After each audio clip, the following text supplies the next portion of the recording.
تقدم قدام.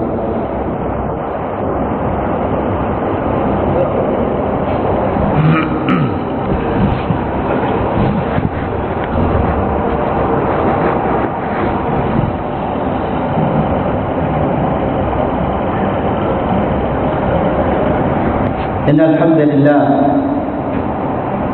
نحمده وهو أهل لكل ثناء وحمد، حمدا يليق بجلال وجهه وعظيم سلطانه، لا نحصي عليه ثناء ولا حمدا كما أثنى على نفسه في كتابه فقال جل ذكره: الحمد لله رب العالمين الرحمن الرحيم مالك يوم الدين.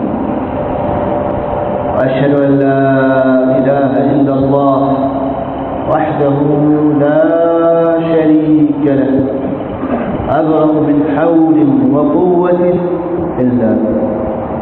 وأشهد أن محمدا عبده ورسوله وصفيه من خلقه وخليله، صلى الله عليه وعلى آله الأطهار وصحابته الأبرار ومن تبعهم بإحسان إلى يوم القرار. يا أيها الذين آمنوا اتقوا الله حق تقاته ولا تموتن إلا وأنتم مسلمون. يا أيها الناس اتقوا ربكم الذي خلقكم من نفس واحدة وخلق منها زوجها وبث منهما رجالا كثيرا ونساء، واتقوا الله الذي تساءلون به والأرحام إن الله كان عليكم رقيبا. يا أيها الذين آمنوا اتقوا الله وقولوا قولا سديدا يصلح لكم أعمالكم ويغفر لكم ذنوبكم، ومن يطع الله ورسوله فقد فاز فوزا عظيما. ثم أما بعد، فهذا ربع قد مضى والربع كثير. ربع من رمضان مر كأنه ليلة ومر كأنه يوم، بل مر وكأنه ساعة.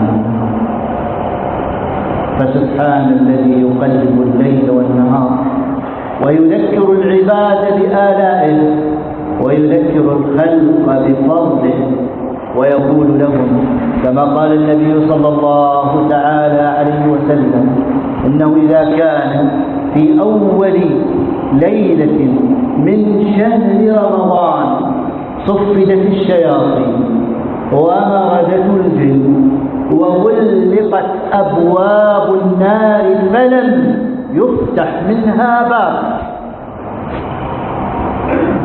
تصفيد وتغليل للجن والشياطين من المرض.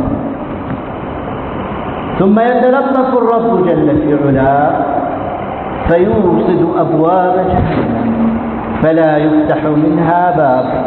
فأي كرامة عظيمة يكرم الله تعالى بها هذا الشهر. يا باغي الخير أقبل. قال: وفتحت أبواب الجنة، وفتحت أبواب الجنة فلم يغلق منها باب.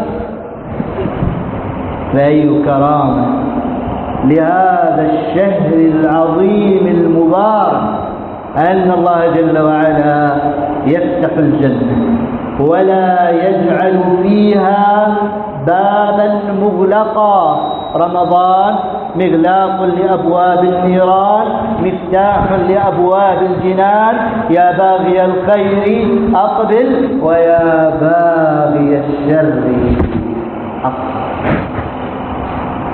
قال: وينادي مناد، أي ملك من الملائكة، وهذا النداء في كل يوم: فأي شهر عظيم أنتم فيه، وأي تذكير رباني أنتم فيه، الداعي يذكركم، والملائكة في كل يوم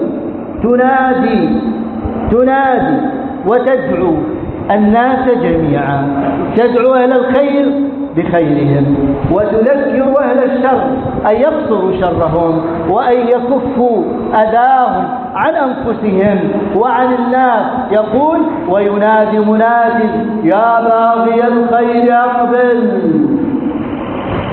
ويا باغي الشر أقصر. يا باغي الخير، أنت ممن يعظم حرمات الله، أنت ممن يعظم شعائر الله، أنت ممن يعظم الصلاة ويعظم الصيام ويعظم الزكاة ويعظم القرآن ويعظم الإيمان.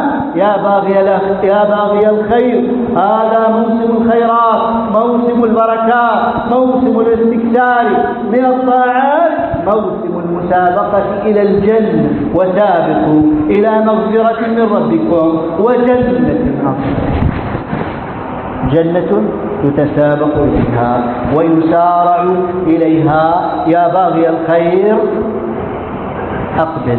ملك في كل يوم يناديك أن تأتي إلى الله وأن تأتي إلى رسوله، أن تطيع الله جل في علاه، وأن تكف الأذى عن نفسك، أن تكف المحرمات، أن تكف الشبهات، أن تكف الشهوات. فأي بركات جعل الله في هذه الأيام الطيبة. ثم قال بعد ذلك: ولله عتقاء من النار وذلك كل ليلة. ولله عتقاء من النار، ناس يستحقون جهنم، وربنا من خلال بركة رمضان وبركة هذا الشهر الفضيل وبركة هذه الأيام المعظمات يجعل هؤلاء ممن استحق النار، أقول ممن استحق النار، يعتقه ربه. يتلطف الرب تبارك وتعالى في هذا الشهر فيصدر عفوا عمن استحق النار وعمن كانت النار. قال: ولله عتقاء، لا مؤاخذة بعد ذلك، لا سؤال بعد ذلك، لا عتاب بعد ذلك، لا مساءلة بعد ذلك، لا عدالة بعد ذلك. فالعدل الحكيم أعتق هؤلاء من النار. لله عتقاء. فيا باغي الشر أقصر، يا باغي الشر أقصر.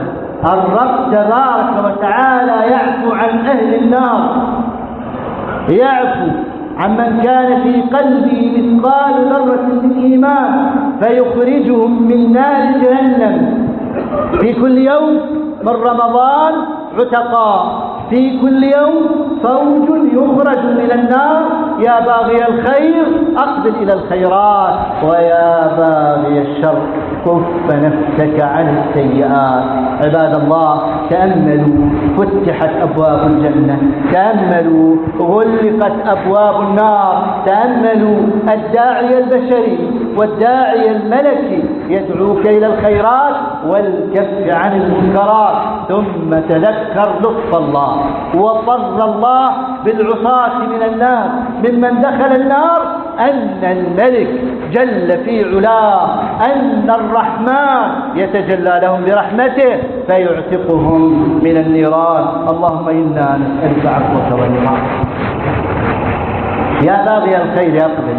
صعد نبينا المصطفى صلى الله عليه وسلم درجة المنبر فقال آمين، ثم صعد درجة أخرى فقال آمين، ثم جلس. صلوا وسلموا عليه تسليما كثيرا. فسألوه: على ما فعلت ذلك يا رسول الله؟ ليس من عادته صلوات الله وسلامه عليه أنه إذا رقى المنبر أن يقول شيئا إلا التسليم. قال آمين آمين. فأي شيء قد حدث؟ قال: إن جبريل عليه الصلاة والسلام أتاني فقال: يا محمد، رغم أنف عبد ذكرت عنده فلم يصلي عليه. صلوا وسلموا عليه. فقلت آمين. أدل الله أنوفا تتعالى تتكبر على رسول الله وتظن أنها فوق رسول الله. إذا ذكر اسمه صلوا وسلموا عليه تسليما كثيرا. فقلت آمين. رغم أنف عبد لزق بالتراب، رغم أنف عبد التصق أنفه بالتراب بالرغام، ذكرت عنده فلم يصلي عليه. قلت آمين. قال ثم قال يا محمد رغم أنف عبد أدرك أبويه أو أحدهما فلم يدخل الجنة يا محمد قل آمين. فقلت آمين. أبوه وعاق إلهم وأمه وعاق إلها. رغم أنف عبد أذل الله أنوفا تتكبر على الآباء والأمهات، أخذ الله أنوفا تتعالى على من نظفك ورتبك وهذبك وعلمك حتى